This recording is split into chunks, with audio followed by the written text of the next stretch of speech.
Salut à toi, j'espère que tu te portes bien. De mon côté, je dirais qu'il y a la santé. Alors, j'espère que jusqu'ici, les contenus proposés t'ont aidé si tu es entrepreneur.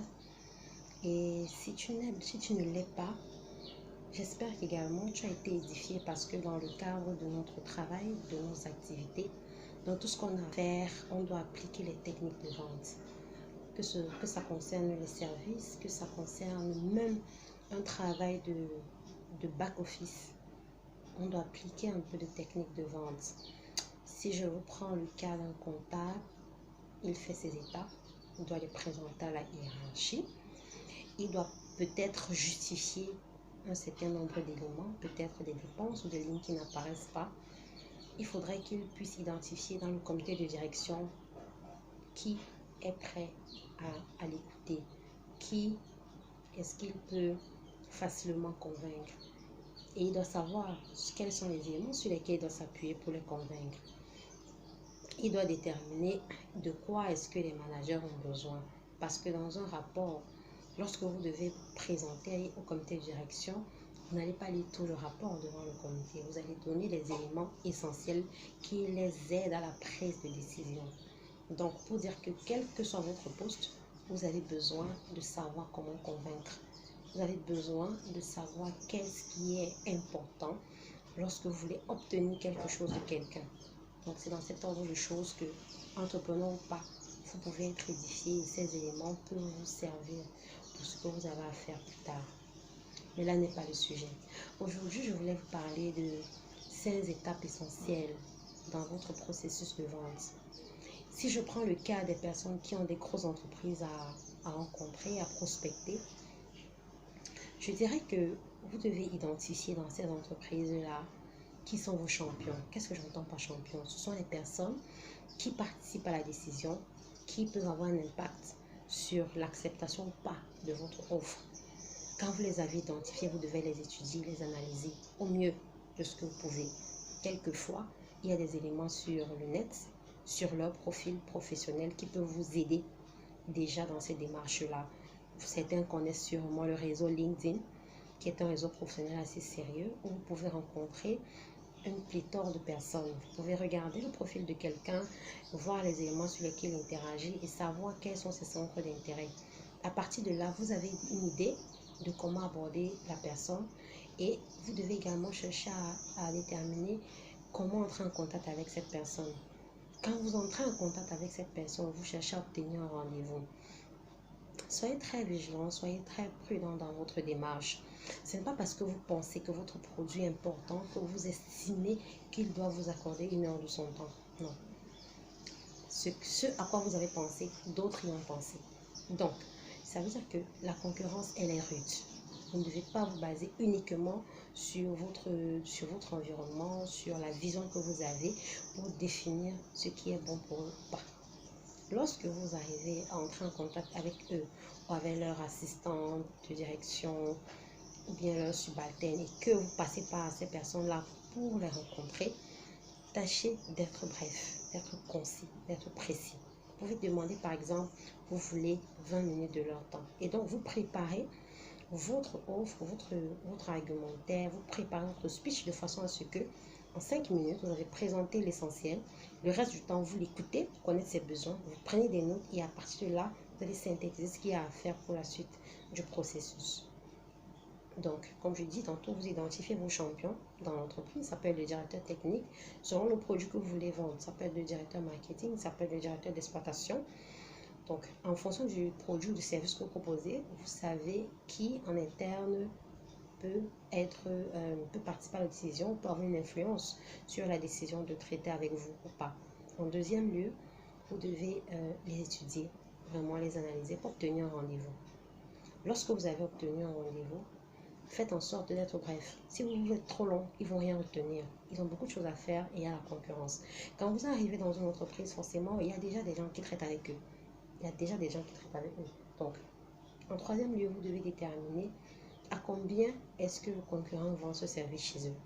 Produit, service. Donc, quand je dis produit, comprenez produit ou service. Maintenant, après, c'est vrai que dans Dans certains cas, il y a des spécificités dont il faut prendre compte et en fonction de ça, on adapte la formule à utiliser. Mais on parle ici d'un cadre générique et on donne des conseils les plus concis possibles pour vous aider à agir rapidement. Donc, vous devez déterminer à combien votre concurrent vend ce service là-bas. Une fois que vous avez déterminé à combien ils vont, vous devez voir est-ce que vous devez être plus cher ou est-ce que vous devez être moins cher pour obtenir le client. Vous devez analyser ces paramètres-là. Il ne s'agit pas de dire je vais suivre. Non. Quelquefois, votre produit vaut beaucoup mieux que celui de la concurrence. Ce que vous proposez a beaucoup plus d'avantages. Et donc, à ce moment, vous n'allez pas chercher à réduire votre prix parce que psychologiquement, dans la tête de votre client, ça réduit sa qualité. Donc, faites très attention par rapport à la politique de prix, à ne pas suivre bêtement. Donc, une fois que vous avez fait ça, en quatrième lieu, vous devez vous poser la question, quel est mon avantage compétitif? Qu'est-ce que j'ai de plus que les autres? Donc, si celui que vous rencontrez vous pose la question de savoir pourquoi je vais dealer avec toi et pas avec lui, je travaille déjà avec X, Y, et jusqu'ici, on a satisfaction, mes managers n'ont pas de problème, les clients également sont satisfaits et tout. Pourquoi je vais laisser pour aller chez toi? Donc, travailler également cet aspect-là. Qu'est-ce que j'ai de plus que les autres? Quel est mon avantage compétitif clair? Vous devez répondre à cette question-là. Donc, et puis, il y a un paramètre qu'on perd souvent de vue. Tellement on veut vendre, tellement on a la hargne, tellement on a besoin d'argent, tellement on veut faire nos preuves. On perd souvent les petites subtilités du quotidien. Essayez d'observer également autour de vous dans l'entreprise, vous prospectez le client, si c'est un entrepreneur en particulier, peu importe. Le principe est le même. L'idée ici, c'est quoi? C'est vraiment de regarder quelle période est-ce qu'il est en train de traverser. Il faut être très, très, très vigilant. Il ne faudrait pas que dans votre hargne de vendre, dans votre désir d'avoir le client, parce que vous sentez que ça peut mordre, vous oubliez de regarder à côté de vous. Est-ce qu'en ce moment, il traverse une période difficile? Je dis bien, il traverse. Ça peut être un particulier, ça peut être une entreprise. Peut-être dans l'entreprise, ils sont dans une période de crise. Peut-être qu'ils sont en train de renvoyer des collaborateurs en masse, on va dire ça comme ça. Ça peut être même un ou deux collaborateurs, mais qui ont des postes assez stratégiques. Est-ce que vous foncez juste chaque fois que vous arrivez, vous dites je veux rencontrer tel, je veux vendre et tout? Ou bien est-ce que vous essayez de regarder si la personne qu'on est en train de faire partir ne va pas impacter sur ce que vous êtes en train de faire? Est-ce que l'entreprise est en deuil, par exemple? Prenez le temps d'être humain. Prenez le temps de regarder ce par quoi les gens passent et ne mettez pas juste l'argent dans vos rapports avec les gens. S'ils viennent de perdre un collègue de leur entreprise, que cette personne soit un poste important ou pas, soyez humain. Marquez une pause dans votre processus et apportez-leur de la compassion. Donnez-leur de votre temps. Donnez-leur de votre chaleur pour qu'ils comprennent que vous compatissez à ce qu'ils vivent. Ne vous focalisez pas seulement sur la vente, la vente, la vente. Non. Si vous avez un particulier à rencontrer, est-ce qu'en ce moment, il a des difficultés? Je ne dis pas que vous allez entrer dans leur vie privée, non. Mais des fois, il y a des choses qui sont visibles. Il n'a pas la même humeur que tout le temps. Il n'est pas jovial comme tout le temps. Marquez une pause. On ne sait jamais. Des fois, juste de petites paroles gentilles peuvent ramener une bonne ambiance, peuvent ramener une bonne humeur. Et quand votre client, votre prospect, parce qu'il n'a pas encore acheté chez vous, se rend compte qu'au-delà de votre business, vous êtes humain, il vous regarde différemment. Tenez compte de ce paramètre-là. Donc voilà les 5 aspects que j'ai voulu partager avec vous aujourd'hui.